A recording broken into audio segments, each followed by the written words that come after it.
What's up, David here, and today we're talking about three factors that elicit either a good, warm versus a cold, bad response from women. A lot of pressure, a lot of thoughts around that initial approach, that initial engagement with women that guys reach out to me about all the time, right? And that I help my clients with all the time too. Some clients, usually two-thirds to three-quarters have some kind of difficulty with approaching, engaging initially women they're attracted to. And the other, third to a quarter, not as much. Sometimes it's a little bit, but usually, nothing at all. But they all have problems though with the attractive woman, right? In the women that they find attractive, right? And so we're gonna cover that today. We're gonna jump right in here. So the first thing that guys tend to screw up, that we tend to screw up as guys with women that are attractive, it's pretty simple. Are we being assertive or not? In our tone, in our eye contact, in our presence. Now, assertive is not aggressive, right? So obviously a lack of assertiveness, but aggressive is not what we're talking about here. We're talking about assertive. Can she hear you? Can she feel your presence? Are you, some kind of force there? Or do you feel like a wisp in the wind that could just be blown over by anything that walks by, right? Women pick up on that, they feel that, okay? And obviously if you lack that, then you're going to,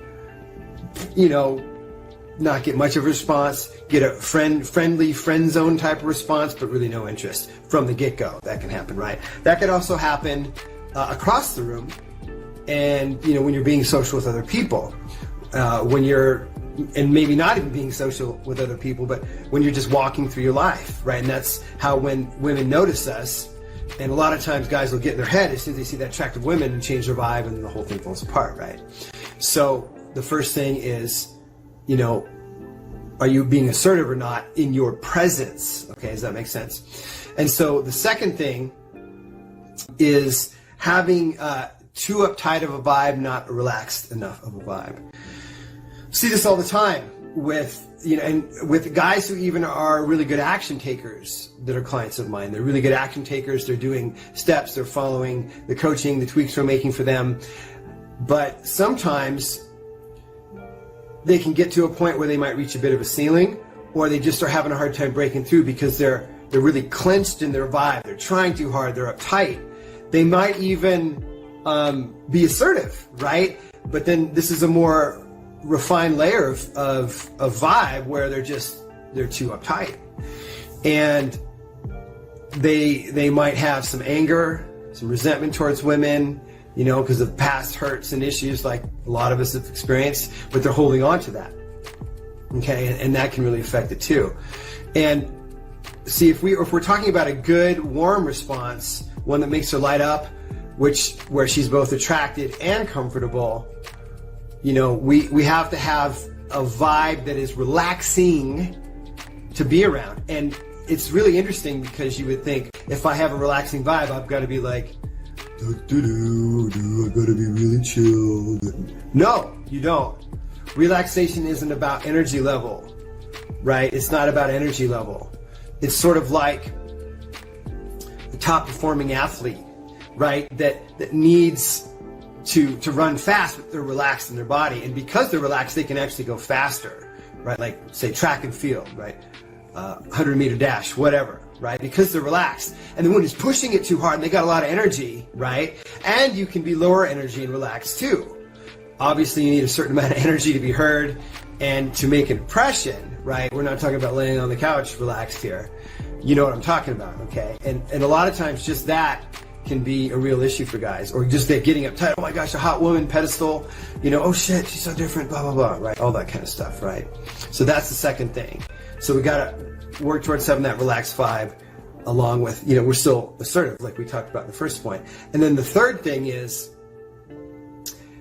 any kind of sniff of a hitting on type of approach, hitting on type of mindset, which brings the vibe. That hitting on, right? That hunter, as I talk about it.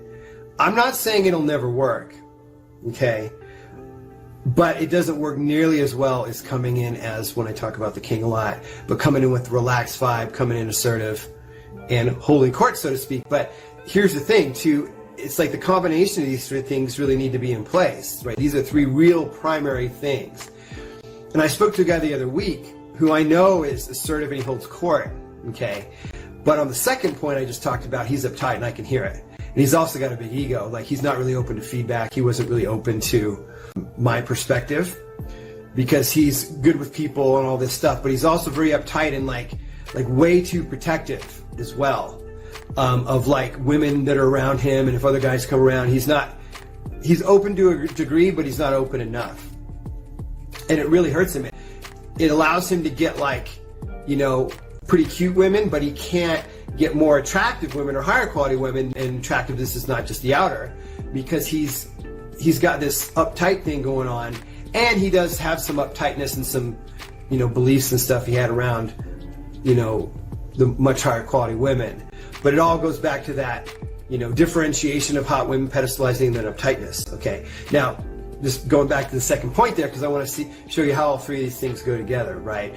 And so that advancing pursuer or over pursuing, you know, hitting on, which kind of goes back to being too aggressive. They all kind of tie together. They all overlap. It's like a Venn diagram here, right? We've got assertiveness, we've got, you know, relaxation versus uptightness, and then we've got just like normal relating versus hitting on, right? Like flirtation can occur, and I'll talk about it in another video. I'm not going to get into it in this video, but and there needs to be some of that goes on. But guys often take it way too far, way too aggressive, and way too pursuing, and way too over the top, right? And so that's where this third point is really, really key. Okay, so yeah, and so you know, a couple things to check out if you haven't seen my Attraction on Command Masterclass.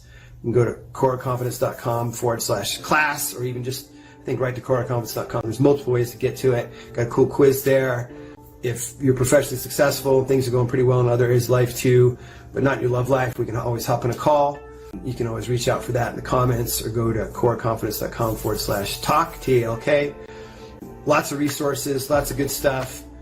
Hope you enjoyed this video. Again, just to finish up here, one, you know, got to be assertive enough, can't lack assertiveness. Number two, having too uptight of a vibe versus, you know, feeling relaxing yourself, relaxing your skin, relaxed around people, and relaxed around those attractive, high quality women. And then of course the third, don't be hitting on them. Got to come cool, come correct and cool. You know, be cool. One of my old mentors used to say, just be cool, right? It's not cool like, hey, Fonzie, but you're just, you know, regardless of your energy level, you're still pretty chill. Okay, so I hope that helps, and we're complete. Bye.